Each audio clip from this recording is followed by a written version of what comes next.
As Russia steps up its offensive in the east, Ukraine's government is moving forward with plans to rebuild battle-damaged areas it still holds. All of them suffered large-scale destructions, and this also means the need for colossal funds for the restoration of infrastructure, for the return of medicine and social services, and for the restoration of normal economic life.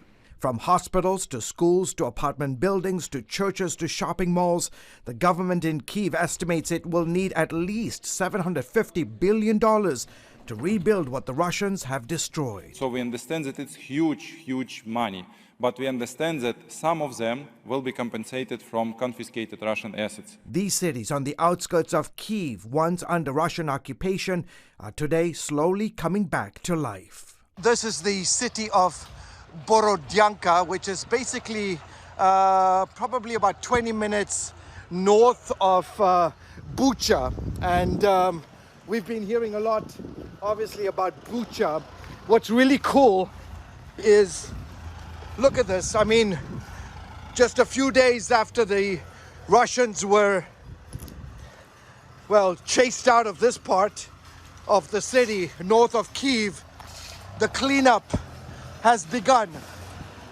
They want to try to get life back to normal as best as possible. While some swept, others like Oleg Kropnivsky used bigger tools like this John Deere excavator to move debris. People have to start rebuilding at some point. They need to live somewhere. They are left without homes, without apartments, so people are working.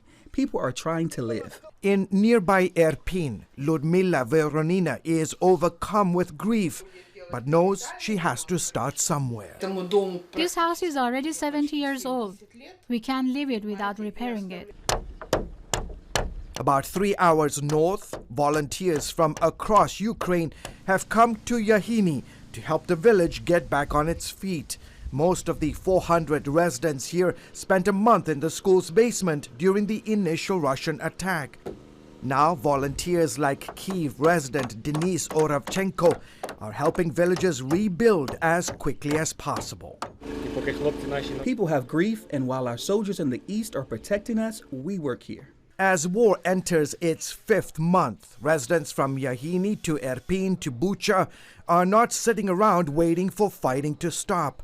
Ukraine's president says the monumental effort to rebuild his nation is underway, but will take time and a huge commitment from the international community. It is not only about what we should do after our victory or in the following years, but also what we need to do right now. And even though fighting still rages in the east, the sounds of construction elsewhere serve as a sign of defiance and hope. George Thomas, CBN News, Kyiv, Ukraine.